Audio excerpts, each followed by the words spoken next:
Hello and good morning. I am giving this video a try. I have a vision of doing a possibly Monday morning.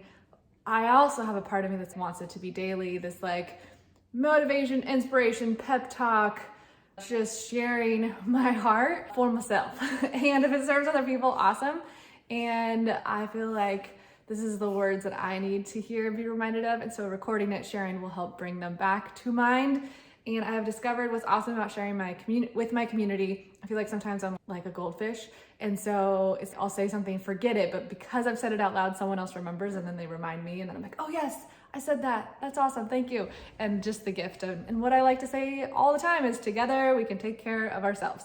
And so I am sharing this from the ambition and desire of helping my heart as I go to start the week. I have a Monday call that really helps me get connected to what I'm out to accomplish and do for the week, the world, all the things. And so after those calls, I just feel so good and connected. And there's all these things that I don't want to forget. So that's the intention of this. And we'll see what it turns into. I've learned to not make any commitments and just show up and let things happen and discover organically, because instantaneously what I'm so prone to is I do this one time. It's like, okay, every morning at 10:30, I think is the time right now, I do this, I create this whole world of equation, and then this will work. And then I wake up the next morning, I'm like, I don't want to do that. And so I've given myself massive permission to say consistency isn't for me.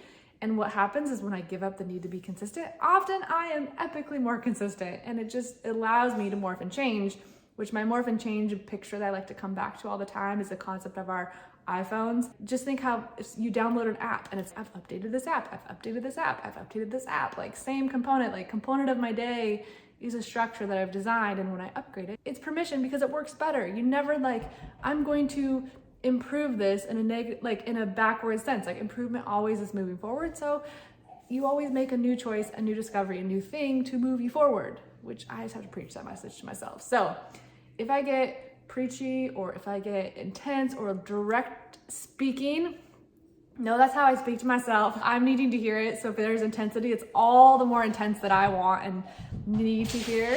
And I've set a timer for 5 minutes because my intention is 5 minutes. I also can see a time on my phone.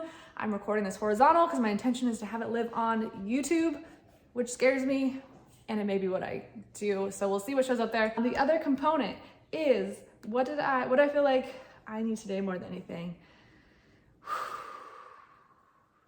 What I need today more than anything is, first off, I did a practice last night that was writing my internal dialogue of what I tell myself.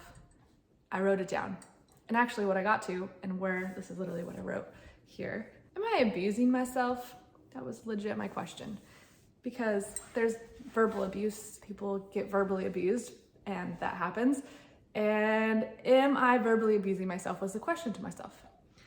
And I wrote down 5 things, and I really discovered like how to discover these was like picturing myself in a place, physical place, or picturing myself with a person. Like when I'm in a place or with a person, what shows up in my brain? So one that I was present to last night when I was going to bed is, it is exhausting being around you. That's what I tell myself. Another one is, you are wasting your time. The other one is, you are too much and get way too excited. Also, you are so intense would show up in that too. This whole, even me recording this right now, who do you think you are? Nobody cares. You're too intense.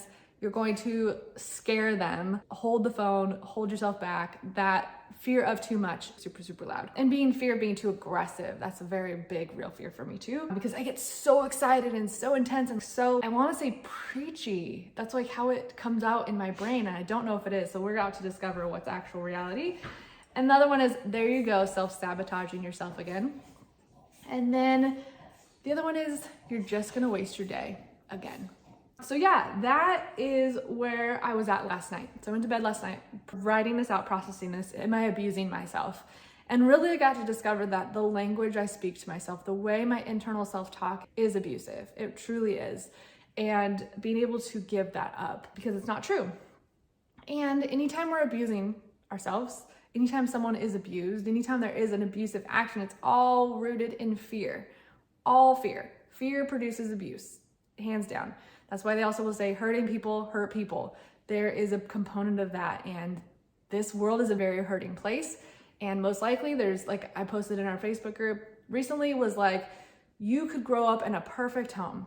And our society, especially for those of us with an ADHD brain, is traumatizing as it is, hands down.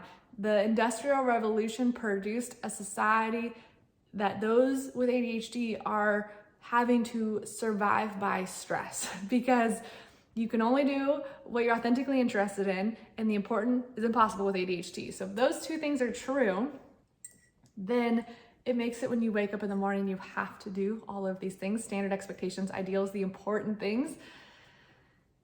It can be traumatizing, because another component of that is you have a real experience. You have literally less signal going into your synapses in your brain. I have a story, a picture I love to share, the shower analogy, which is the neurotypical brain is a shower that like just streams, and then an ADHD brain is one where the shower head is plugged, and the only way, like some is coming through, but a majority of the holes are plugged from the water. And so the ways that those plugs come undone is interest stress. I don't actually believe all stress produces them to be unplugged, because if you have shame stress, it keeps it plugged and the signal doesn't go, and we don't really work under shame stress. And there are times where shame stress turns into interest stress. An example would be like your house. You might be comfortable with being late on a payment, but your interest would kick in when you're not wanting to lose your house. And then all of a sudden you can do the thing because the stress kicks on the information. So at the end of the day, it all comes down to interest unplugs the stream of whatever.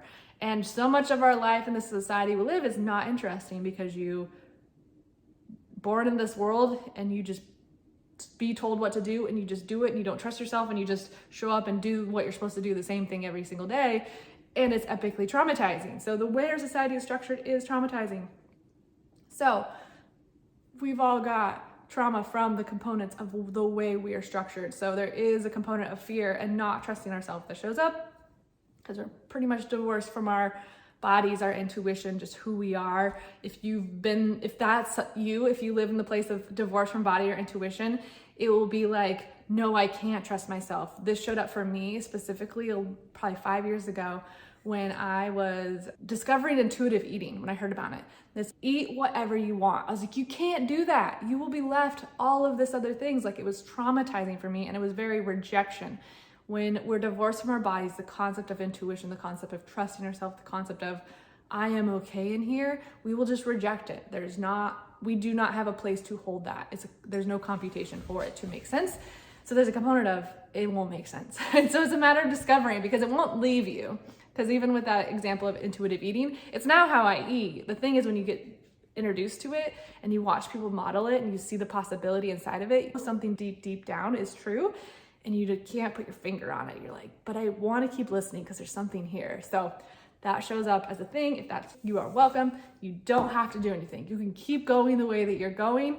And I imagine if you keep going the way you're going, there's a reason you're here, and a reason you're listening is that the way you're going isn't totally working for you. And so that's one intention of what I have too, is finding what works for you. Like literally my whole mission. My mission is to have the world work for ADHD brains, and that looks like finding what works for you, because it's literally based on your interest.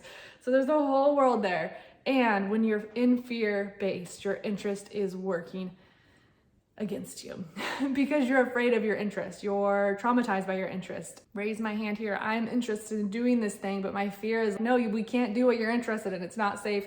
We're not going to do this. This whole world shows up. And so fear for the ADHD brain is traumatizing because it keeps you from interest. However, fear is a warning sign, a red light, a illuminator for what is actually deeper underneath that. And so when you can get connected to what's the deeper underneath that and shift it, not from fear, but to a F word that instantaneously shows up, is from fear to faith component. And I know that word shows up for people very differently, but there is a component of belief.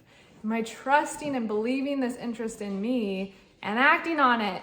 Like, I'm just gonna act on it. I don't know what's gonna happen. I'm just gonna take a leap. And that's exactly what I'm doing here today. So my dog Hank has joined me now right here. He's gonna probably escalate and make this not work. And so we were in discovery that he's gonna have to probably either go outside or go in the garage for 10 minutes because he will most likely interrupt this and distractibility. Don't think he'll climb on me, so I can't show him off, but that's all I got for today. I would love to do this daily, so we'll see what happens. And y'all have an awesome day. Take care, be in touch. See ya.